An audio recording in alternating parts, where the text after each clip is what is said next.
Good afternoon, Judy. How are you doing? Actually, we can say good day because we have no idea when people will be listening to us. But okay, good afternoon, Neibra. It's going to be good afternoon. It is New Year's Eve. We're on the eve of 2024. I am super excited about 2024. There's so many things that I got wrong in 2023 that I'm looking forward to correcting and tweaking in 2024. I am so excited. So, how are you feeling about 2024? Um, I am thinking that 2024 is going to be a very, very tumultuous year. It's going to be tumultuous for us on the individual level. It's going to be tumultuous on a national level. It will be very challenging on the international level. However, the most important thing is that I'm excited about what God is going to do for me and my life. And the things I did right last year, we're going to build on them. And like you said, the things we didn't get quite right last year, we have an opportunity to get them right this year. Right, great. And one of those things might happen. Wait. And one of those things might be some relationships. I just thought I'd throw that in. Well, I was getting a little nervous when you started saying tumultuous. I was getting a little scared. I was like, does she know something going on in 2024 that I don't know about? Yeah, I do. Yeah, well, we're going to be excited. We should be. I'm very excited to be back on screen with you with Friendly Discourse. We hadn't done it in probably a year. And I've missed you so much. We haven't been having our couch conversations. We haven't been recording Friendly Discourse. I've missed you so much.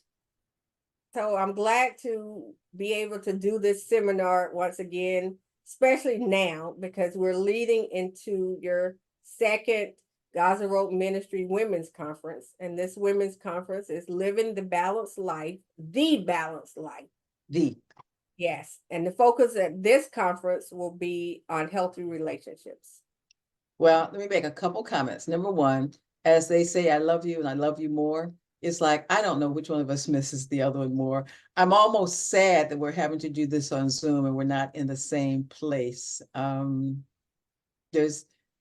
There's just an energy between us that is so thick, you can cut it with a very dull butter knife. So we'll see if we can't reproduce that with us being in Zoom, on the Zoom platform. And then I've missed Friendly Discourse because I think that as people listen to us coming from different ends of the spectrum, they will realize that we find a good common place in the middle, the give and take. And that is almost a good segue to talking about healthy relationships. Absolutely, because people don't know this yet, but they'll learn when they attend this seminar, the conference, the women's conference in February. February 24th. February 24th. So let's At start. TCC. Yep, let's start out. Let's get the nuts and bolts out of the way. Talk about the women's conference, where it's going to be, what date it's going to be, and give just a brief information about the women's conference, and then we'll move on. All right. I hope you've been following all of the posting that we've been doing on Facebook and the emails and the newsletters that we've been sending out. We're going back to the same venue, which is Tallahassee Community College, same space. We will be there 8:45. What starts at 8:45, but we are looking for participants, our women, to join us at 8:30. We have a wonderful lunch, again, provided by Chef Shack, which was a highlight of last year. What else you want to know? Parking is convenient.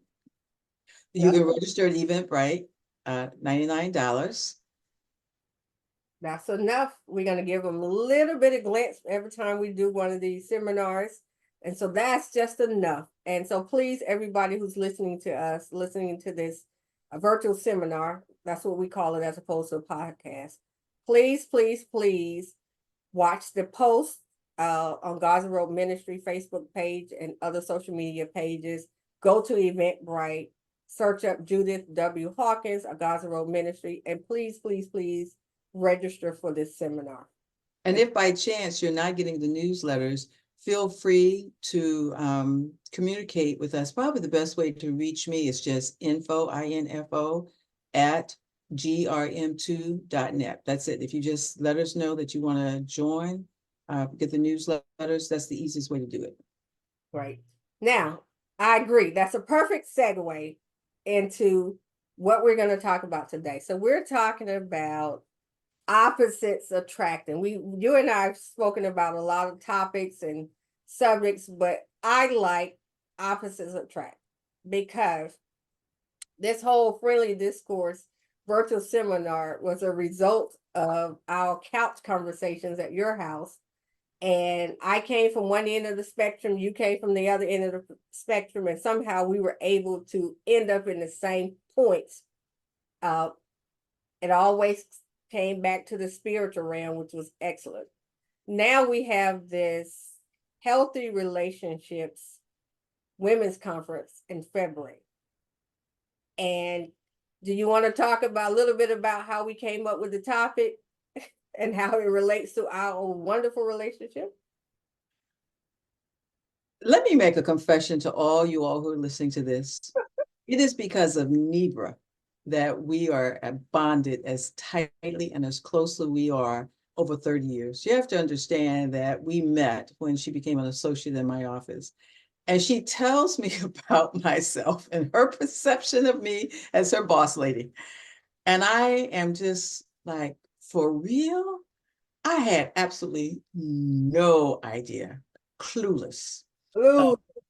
Yeah, clueless of how I was coming across to my two associates and what we had three staff, so about 6 or 7 of us in the office. And I'm just amazed that Neibra loves me.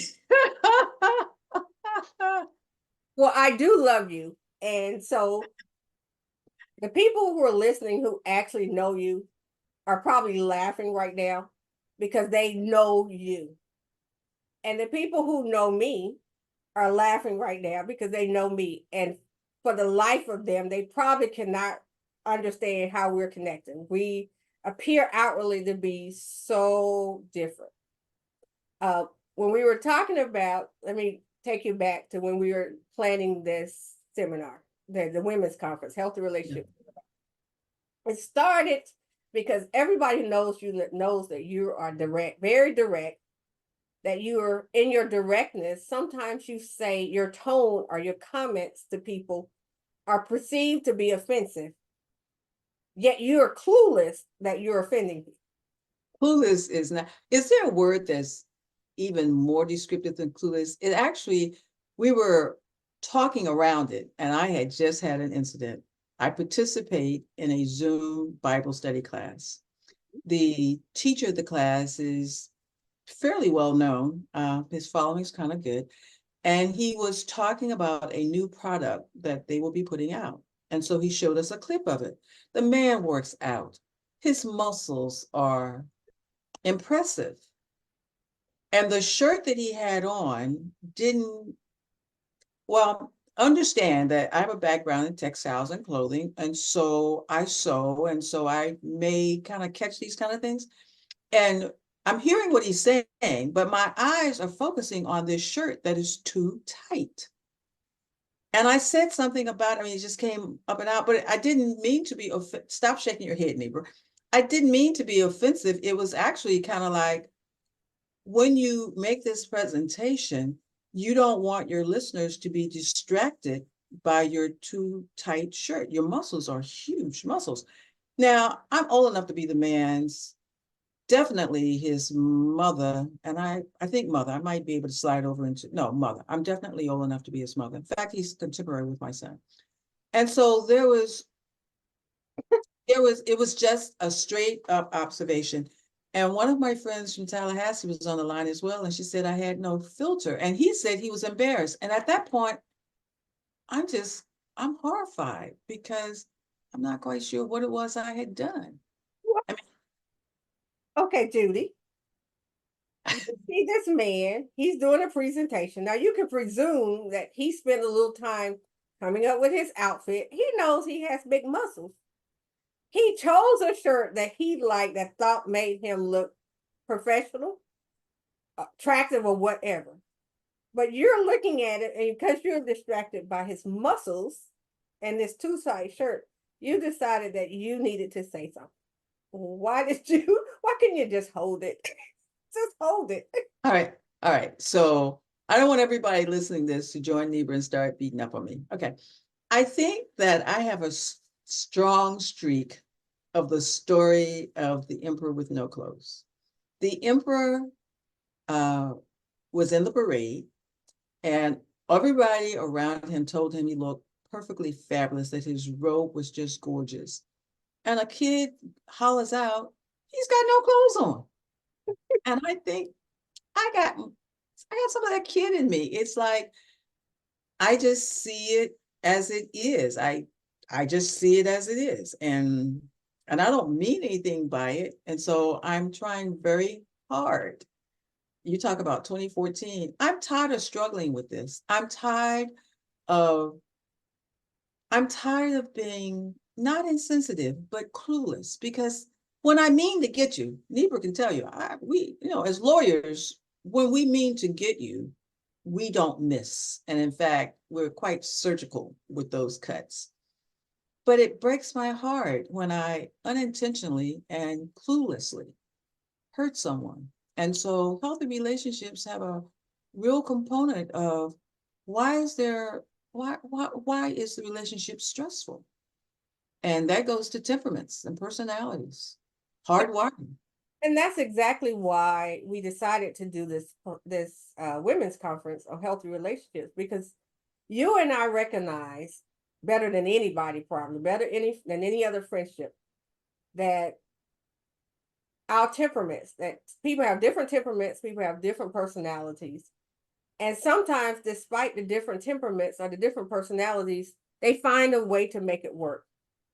Other than the divine grace of God and our recognition of the fact that we have different personality and temperaments, there's no other reason why we could still be friends. I recognize that Judy's personality is direct. You're going to say whatever comes to mind. I agree that you don't necessarily always have a filter. And sometimes you say stuff that even offends me, somebody who you loved for 30 years.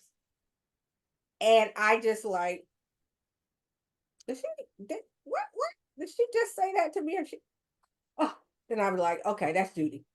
Judy does not mean any harm. Judy loves me. She's absolutely clueless that she's just said something to offend me. And so then the issue becomes, do I say something to her or do I let it roll? Well, it's not only letting it roll. I think you give me a huge amount of realizing that if I said it to you, I said it for a purpose, and the purpose didn't come from an evil spot. Now that's one thing I don't think anyone can say about me. I am not known for having an evil heart. And so if I say it, it's meant to encourage, it's meant to strengthen, it's meant to help. May not sound very encouraging, but I would almost dare say, Neibra, if you reflect on some of those things I said to you that put you off at first, when you mulled over it later and looked at it, there was probably a great bit of truth in it, that it was really something that was helpful, insightful. And when you could move from the emotional component of it to the head part of it, you saw that I had shared with you something of great value. And I think that's the disconnect in me. I am so concerned about the message that I totally am clueless about how to give it. I was just in Cancun, just before Christmas. And my friend said to me, the tone of your voice can be very intimidating. And all I said to the guy we're in the sauna. And all I said to him is it supposed to be hot in here? Or, I mean, it's supposed to be hotter in here. I think that's about it. Or it's not hot. It's not hot enough, or something about like that. Just a real simple sentence. And the tone of my voice in my mind was a question mark, like, is this supposed to be hotter in here? It's not as hot as it's supposed to be here. Like, what's going on? And she said to me what you just said. And I'm just looking at her like, what?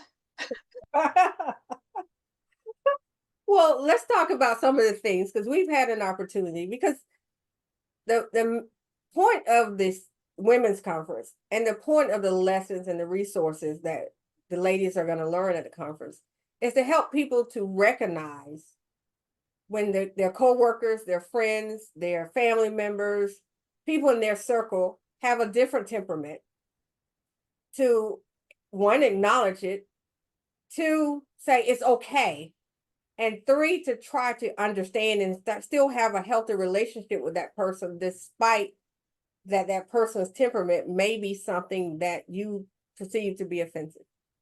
So we're trying to help people get beyond it. And then I guess the fourth part of it is for people to not be so easily offended. Yes. So Yes. let's talk about something that you've learned, that you've done, that you were clueless that were offensive to me. Okay. Well, we've talked a lot about my dear niece who died just before her 42nd birthday. Her name was Camille. Camille connected with me and bonded with me in such a way that Camille could tell me about myself, and I received the message. I knew she loved me. And I knew that whatever she was sharing with me was for my good. I kind of think, Neibra, that's how I hope our relationship is. That if I'm sharing it with you, it's because I think it's of value. And Camille helped me to appreciate how important these niceties are. In my mind, they're niceties, okay? Saying good morning, good day, please, and thank you. Things that I should have learned probably preschool. Yeah. I am so focused on the message that I'm delivering content. So to this day, right now, if I send a text message or even when I'm sending an email, I type the content first. And then I think of Camille and I go back and I will add the niceties. Now, that is very intentional on my part because it's not naturally a part of me. And I know, Neibra, with you, I catch myself, and sometimes I actually say, and good morning, after the message is gone, which is, you've seen it, which is like, oops, I didn't go back and add good morning.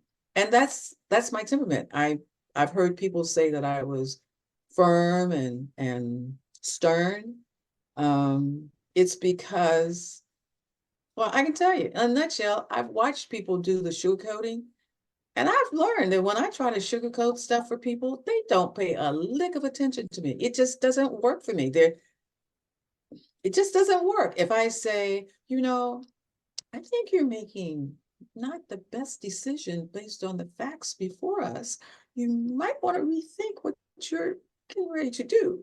As opposed to saying, look, girl, let me tell you something. If you do this, da da da da da is going to happen. Okay.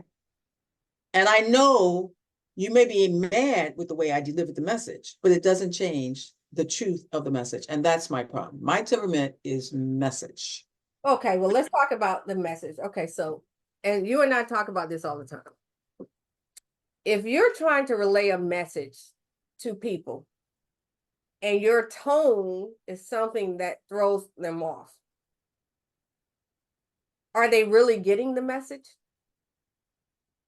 I would have to take the position that I must have decided. Now, all y'all listening, and I've said this to Neibra, I've gone through seasons in my life where I have intentionally, purposefully spent time not only in prayer, but working very, very hard to soften how I'm perceived.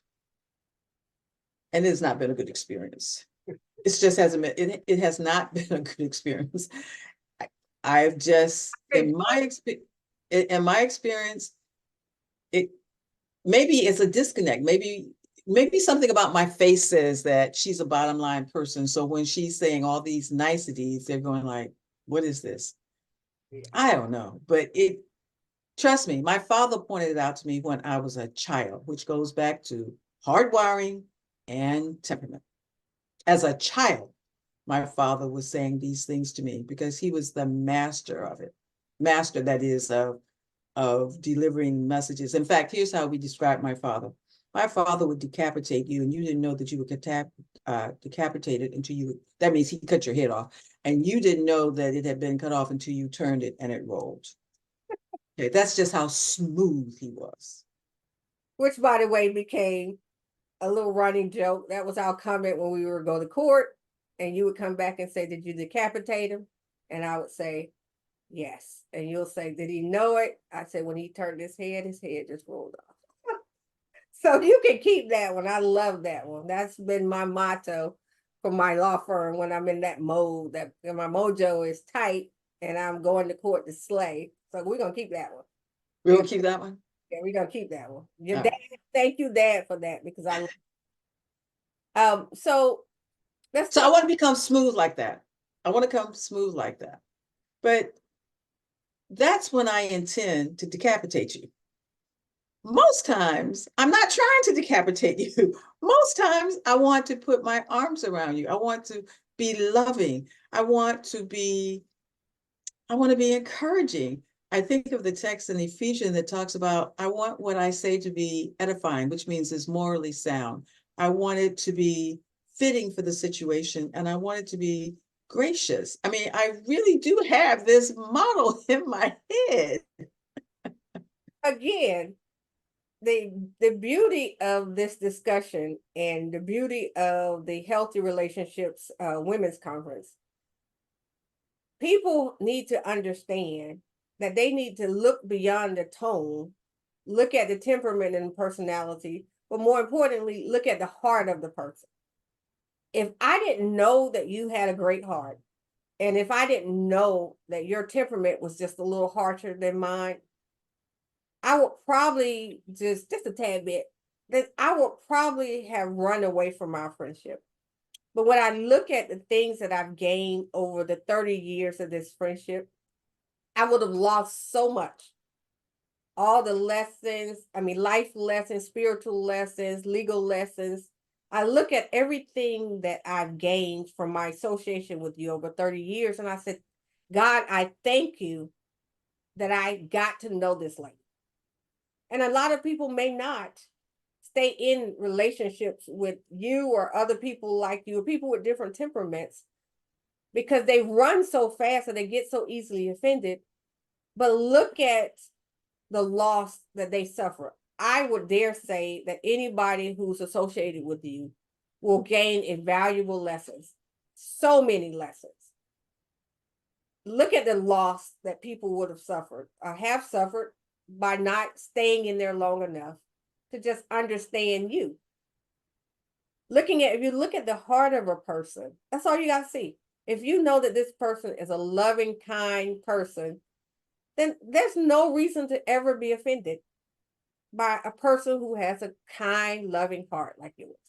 Well, I got a good example of this is a relationship incident with I love my daughter-in-law, Dion. And Dion, an event happened and I got into my feelings. And this may be another reason why I got into my feelings. And I got into my feelings really badly. And when Dion and I discussed it, she just looked at me like, you know, I love you. You know, I would not do anything to hurt you. You know my heart. You know my heart. And that rebuke was so on point that we are so quick to flip to emotional analysis of things. Because if we would stop and apply what gray matter God has given us, we will perceive and see that if the number one criteria is, what is the person's heart? Out of the abundance of the mouth, out of the abundance of the heart, the mouth speaketh, saith the word. And evil hearts do evil things. Good hearts do good things. They may be kind of not, But Neibra, if your house is on fire, do you really care that I'm sitting here screaming at you? Would you prefer that I scream at you? The house is on fire, get out! Or do you want me to go, Neibra, I smell smoke. You might want to just kind of check to see if everything is okay. By the way, I'm leaving. I hope you get out too. Right. I agree with you. You and I talked about, so give you examples for people who are understand the theory of what we're saying, but do not understand how it looks in practice or how it's manifested itself in our relationship. Let's talk about some of these things. We were talking about when you and I are on the phone, we talk every morning. So when we're on the phone, sometimes in the middle of my conversations, you'll say, put your phone on mute. Or either, rather, let me change it. When you're talking to me, I could be washing dishes or moving around my house, and the noise from my background would be loud on your end. On my end, I can hear you clearly, but on your end, you hear my noise.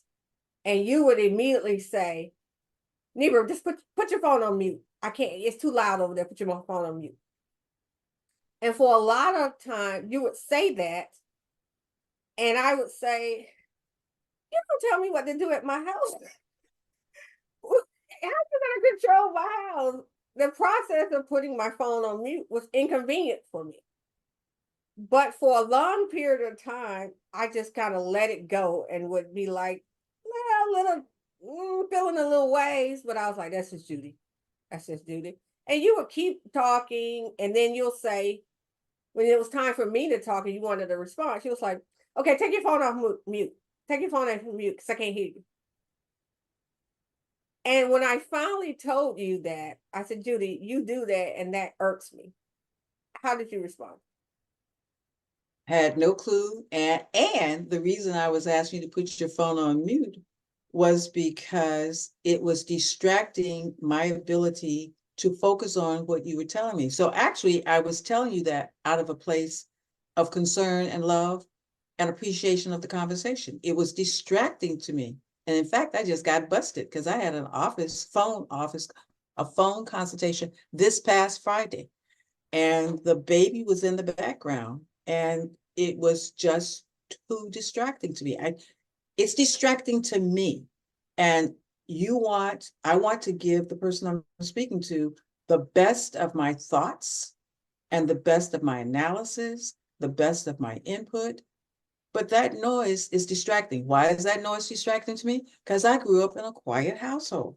There you go. So I'm used to quiet. I mean, when we grew up, my father taught us that when you study, the house is quiet. Some people have the TV on, they need background noise. Not for me. I need quiet. And the more important the conversation is, the more I don't want distractions. And lots of times you and I are talking about what I would consider deep and substantive things, very deep and very substantive things. And because my hardwiring and my experience is that those kinds of conversations demand focused attention, you get rid of the distractions. Mm-hmm. That's where I was coming from. And I would dare say that you would probably say that the things that I was saying to you in those conversations had weight and substance and meat to them. And there that, you go. And so once you pointed it out to me, so I'm trying to learn to shut it out. But you know, that's not my experience. and when you said that to me, it was the simple fact of my bringing it up to you. When you said that to me, I went, oh, I just thought Judy's very direct. Judy's some type of controlling. It was uncomfortable to her to have to listen over my noise. And so she's now dictating this conversation. And if I was the person who was easily offended, or a person who thought that you were an offensive person, it would have just shut me out. I wouldn't have even wanted to talk to you because I would have felt like you don't get to control what goes on in my house. You don't tell me what to do in my house. If you don't want to hear the noise, then don't talk to me. But what I told you, when you told me that this is how you're hardwired, the conversation, you were valuing my conversation, and that's why you wanted to cut out the distraction, that made me feel better. And I said to you, Judy, the reason why it was bothering me was because I talk with my earbuds in my ear, and my phone may be somewhere else. And I'm walking around putting clothes in the laundry or washing dishes. And so to mute and unmute my phone required me to walk away from what I was doing to go get to the phone, to mute and unmute. Or if I'm washing dishes or my hands were full, I had to free up my hands just to mute and unmute to satisfy you. And what was your response to that? I had no idea. Why? Because I don't have the earbuds. I use the old-fashioned Dollar Tree cords. So my phone is right here on my hip. I can mute it and unmute it without any inconvenience at all. So I had no point. You know what this Neibra shows? That one of the main reasons, and it may be the main reason that we have communication snafus is because we don't ask questions. We draw conclusions, but we don't ask questions to get enough facts. Now, I guess the law, we're lawyers. Let's just go ahead and call us what we are. We're lawyers. We need the facts, because if we can get the facts, we can probably reach the exact same conclusion. So now that I realize that you're using the earbuds and your phone is wherever it is, earpods, what do you call it? The earbuds? Earbuds, AirPods. Yeah, you're using those and your phone is 2 rooms away from you. Now I understand that you can't mute like I can mute, because my phone is in my pocket because I'm using the old strings. And I hope you also know that as a result of us clarifying and getting the facts on the table, we don't, I listen and I'm learning how to, and if it's something really, really important that I need to say to you, I may say, are you paying attention to me, or something like that, which is a cue. Yeah. And besides, another thing is, it's kind of off, but it's related. When I'm going to say something to you that in I'm trying to filter it state of mind, I will say, now, Neibra, I love you. And that's code for, I think I'm getting ready to say something that you would find that is offensive. I'm out of my lane, whatever you kind of call it. And it's my way of trying to say, I'm trying very hard to deliver the message I call it EFG, in a morally instructive, fitting, and gracious manner. Yeah, that's similar to a friend of mine who you used to pray for. She and I used to talk about you.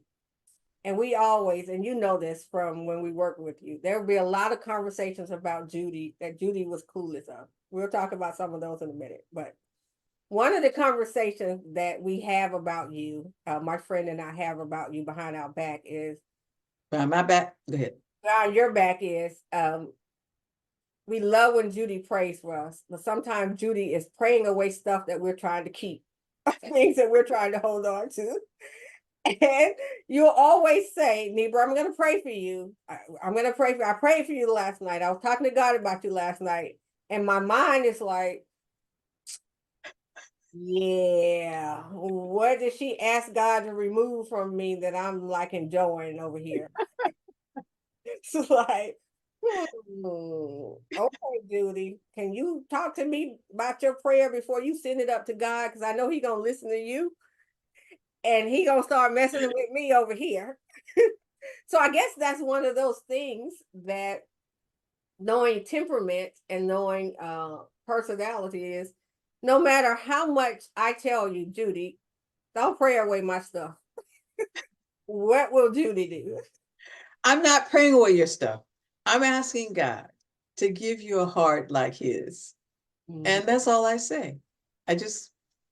Lord, I want Neibra to have a relationship with you where you are the foundation and the center of her life. And there it is. That's all I got to say about it. I got nothing else to say. In fact, you've said to me, some changes have occurred in your life and your friends go, that's Judy. Or I'll wake up feeling a little differently about, things that I have embraced in my lifestyle. And I all of a sudden don't like this. I don't want to do this. And I'm like, oh my goodness, Judy's praying for me. What would I do? I would get on the phone and was like, what was your prayer about me, Judy? What's going on? What you and God talking about over there about me? Yeah. But again, the point of it is, the whole point of this discussion and the point of the Healthy Relationships Women's Conference that's coming up in February is for people to sit down and do what we're doing, what we've done in our relationship, to basically sit down and have a conversation and say, Judy, I love you, but when you use this tone with me, or when you do these certain things, it hurts me. To allow you to say, explain, like with the phone thing, the put me on mute was very simple, but in your explanation, it helped me understand that whatever I was feeling was not warranted. And it eased my mind. And I think about all those times you agitated me with that put me on mute, they put me on mute. And that was just wasted energy. Wasted energy. When I should have said the first time you said it that I felt a certain way, I should have just said, Judy, let me tell you why putting you on mute is inconvenient for me. And that would have saved me a lot of headache. And it also shows that I would like to be perceived as being a reasonable person. I would like to be perceived as a person who can connect the dots. I would like to be perceived as someone who can explain why I do and why I think what I do and what I think. And as we share these thoughts, iron sharpens iron. You had no idea that I had no idea Right. that it was inconvenient for you to turn the phone on mute. You had no idea. Reason you have any know, because you don't realize I still use old-fashioned earplugs. And of course, I had no idea that it was inconvenient for you. So miscommunication happens in conversations because there is a fact. One fact is a domino, the lead domino, and everything else just falls right behind it. And if you can go back upstream and clarify that confusion, and then you realize it really isn't that deep. It really isn't that deep. We just don't know. Yeah. Can you imagine? I mean, in a relation, think about the marital relationships, think about the co-worker relationships, even the church relationships, the relationship between pastors and the church members. I mean, every type of relationship. Can you imagine that a lot of the problems are results of this kind of dynamics where people are just not, they're being easily offended without understanding that the other person is just hardwired a certain way, and that they're not trying to, they're clueless, as you say, clueless. And there's a difference between being clueless and insensitive. There's a difference. How do I know? How am I supposed to know that I got you one better than that? Shall we talk about sunshine? Okay, yes, we can talk about We were talking about your Nights fans, the old movie Harlem Nights, you know, with Richard Pryor. wait, let's put it in context. So we were talking about a friend of yours calling you Sunshine. And I was thinking that was such a precious name, like Sunshine. And then you said, well, Judy, that actually has some very serious sexual undertones to it. And I'm going like, what are you talking about? And then you proceed to tell me that. So there was this movie that you did not see called Harlem Nights. It came out years and years ago. And there was one scene where Della Reese was a madam, and she was trying to fix up one of her women, prostitute women, up with the police officer in order to get the police officer to come on this side of the so they were gangsters. So they were trying to get the police officer to be a helpful person for them. So they hooked her up with this lady, Della Reese, the madam, hooked the police up with this woman. And she says, I Now edit that just in case you don't choose. this is this woman, being with her is so wonderful, or her body parts are so wonderful, you throw it up in the air and it turns to sunshine.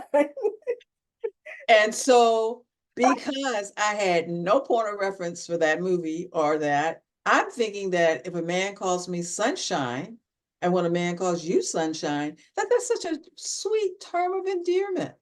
And so I think the takeaway as we close out this part or this friendly discussion is this. We must stop let me put it in a positive sense, a positive word. We must be willing to ask questions. We must be willing to ask questions. Now, of course, some people, when they ask questions, they've been shut down, they've been shut down, they've been blown off. And so their experience makes them not willing to ask questions. Right.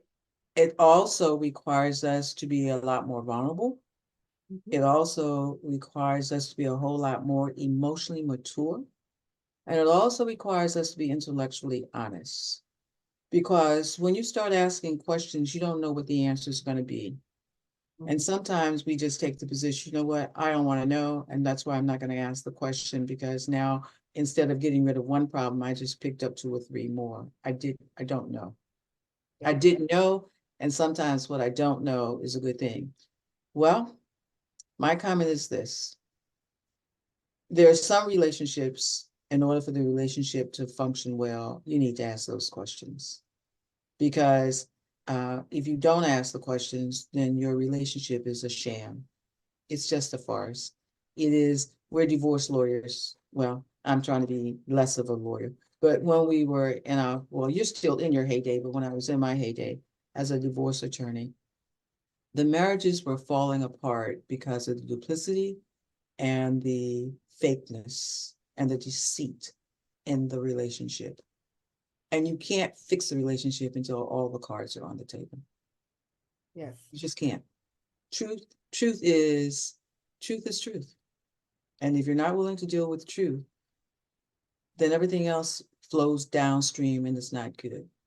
And I think one of the things that has made our relationship so valuable, and I'm going to give you all the credit for it because I was clueless, was that you were willing to ask the questions. You were willing to, why is she saying that? You, you've told me some things about myself, and all I can do is say, like, really? Like, okay. Yeah. Well, the I appreciate, and the more of this topic for me is that I look back at the relationships that I have, particularly your relation, your relationship, because that's what we're talking about now. And I'm glad that I was, one, emotionally mature, and 2, I'm glad that I wasn't easily offended. I think about when I first started working with you. I was fresh out of law school. I was 23 years old. You were this family law guru. Everybody had this great reputation as a family lawyer, and I was very, very intimidated by you. But I greatly appreciated the lessons that I knew I was going to learn from you. And I remember first week of working with you, and you asked me to write a brief on a case that you were appealing. I had no idea about this case. You handed it to me, and you basically told me to write a brief. And in order for me to write a brief, I had to make arguments, legal arguments that were in your head, because this was your brief. And so I'm writing this brief for you to sign off on it. And back then you had to actually sign off on it. And so I'm like, I just met this lady 1 week ago, and she wants me to write a brief, something I've never done, with arguments in her head for her to put her signature on it. And I remember giving it back to you, and you would mark it up, and you had these red pens back then. You would just mark it up, and then you would give it back to me, and you would say, make that argument stronger, and you would block out, I don't like that argument, that's not a good argument. And you would just give it back to me with no guidance. I would change it, and I would give it back to you. And I think it went back and forth maybe 3 times. And you finally said, make these corrections and get it filed. And I remember thinking, God, no, why does she write it herself? I am not in her head. I'm never going to get it perfectly. You should have wrote it yourself. When you finally gave it to me and said, make these final changes, and then we had to go file it. Got it filed, came back, and we won the appeal. It was like one of the proudest moments of my career. And I look back, you were clueless as to what I was going through. Clueless of the turmoil that I was going through and the frustration that I was having with you. You were totally clueless. And I know you were clueless because you did not even acknowledge it to me. I'm sure I got to thank you, but I don't remember. But when that brief came back and we'd won, and I'd written a brief, assisted you with this brief, and it was a very great argument. It was a highlight of my life. One of the first highlights, one of the first success stories for me as an attorney. And so everything that I felt about what you were doing just went poof, it went away. And from that moment on, whenever that red pen came out, I saw it as a challenge, because had you not done that, you wouldn't have pushed me. If I just given up and just gave it back to you, I probably would have been like, look, I can't do it. You're going to have to do it. And I would have never felt that sense of accomplishment that I felt after, participating in a brief that, we won the appeal. And so after that point, especially when it came to that red pen, I was just like, this is another challenge. This is another challenge. And working for you was so many challenges that, as harsh as you were given to me at the last minute, I was just like, that's just how she rolls. That's just how she's teaching me. That's how she's molding me. And I just accepted it because I knew that there were going to be benefits from it. And I was pouring into you. You were definitely pouring into me. And that's why you're so successful and confident today. Absolutely. I mean, that's one of the reasons. But now let me tell you what I took away from it. What? As a result of your telling me about the red pen, I don't use red pens now when I grade people's papers. I just finished a class over at the Tallahassee Community College, the Tallahassee Christian College and Training Center. And when I marked up the paper, I made a point not to use a red pen. Purple is my color now. But that's my takeaway. If I'm going to mark something up, don't mark it up with a red pen. Mark it up with a red pen, because the person people may be offended. The students may be offended, like Neibra was offended 30 years ago. Well, Judy, it is always a pleasure. Absolutely always a pleasure talking to you and learning from you. Shall we quickly tell them who the speakers are at the conference and remind them that they need to rush over to Eventbrite and register? Let's do that. Let's talk about, once again, since we're about to close out, what's the seminar? When is it? Where is it going to be? And you can talk about the speakers. Okay, we'll talk about the speakers together. This is our second GRM2 Living the Balanced Life Women's Enrichment and Empowerment Conference. The theme this year is Healthy Relationships. It will be held February 24th at 8:30, 8:45. The program begins. Lunch will be served. It's at the same place at TCC's campus, Tallahassee Community College campus, Tallahassee Community College campus. The registration fee is $99. You can register on Eventbrite.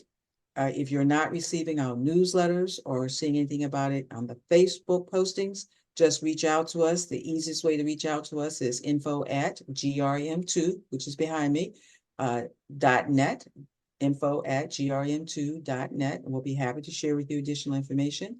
We have a lineup of some new speakers this year. We have Dr. Spence. We have, it is Dr. Yvette, right? Yep, it's her last name is Holmes, but we call her Dr. Yvette. That's Dr. Yvette, and Dr. Spence goes by Dr. Deborah.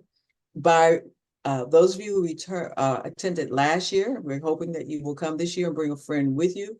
There was such a positive response to Dr. Ashley, our homeopathic presenter. She will be back. Of course, I will do a spiritual lesson at the end.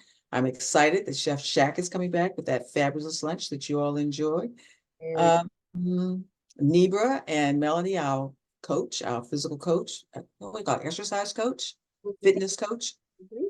Yeah, they will be emceeing the program. And did I miss anybody? And they also will be doing the lunch. They'll be working with goals again, but not like they did it last time. So if you came the first time, you're not getting a rehash or redo or makeover or whatever those words are. You're getting something fresh, brand new, fresh. You want to be there. Yeah, we've been working hard for the past several months to make sure that this seminar is just as amazing as the first one was, but also different. And I know that the topic of healthy relationships, I don't know anybody who is not struggling in some aspect of the relationship, whether it's a marital relationship or boyfriend girlfriend relationship or coworker. This seminar, this women's conference, will be a benefit to Don't forget families, parents and children, siblings, because the principles, this is a thing. Okay, I know we're out of time, but Neibra will tell you, I'm into principles. I always want to know what the principles are, because once you understand the principles, you can apply them in any situation. In law, we call that black letter law. Once you know the black letter law, then you can apply it to whatever facts the case, whatever facts your client brings to you. But you got to know the bottom line principles. And of course, in my worldview, there's no better bottom line principle. There's no place. The only place of bottom line principles is the word of God. But that's my worldview. Yes. Well, it always is a pleasure doing these seminars with you. I learn things we start out, and the purpose of our seminar is to teach people and to give part information, but just talking to you, I learned so much. And so I'm looking forward to our next Friendly Discourse seminar. I'm looking forward to working with you to prepare for the women's conference in February.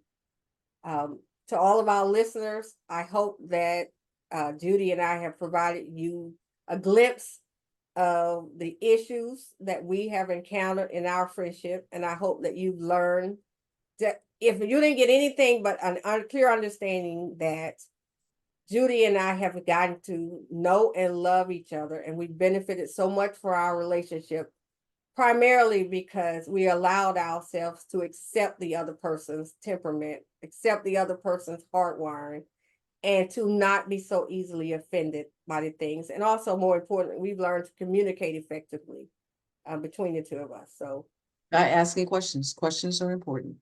absolutely. And my contribution to the friendship is I pray. So shall we close this out, just giving them the ending of our normal ways? When Neibra and I get off the phone, we always end. We just simply say NJN. You want to tell them what that means? What? In Jesus' name. In NJ. Jesus' name. In Jesus' name. That what we've talked about, what we've experienced, what we're about to experience, that we're asking for divine insight and understanding and blessings.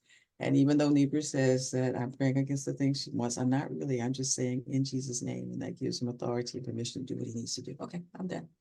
Sometimes she get a little specific, and I'm going, oh, especially when praying, and I'm on the call with you. It's like, okay. I love you. I love you too, Judy. All right, we'll look to see you on the 24th. You don't want to miss it. Absolutely. Have a great day, Judy.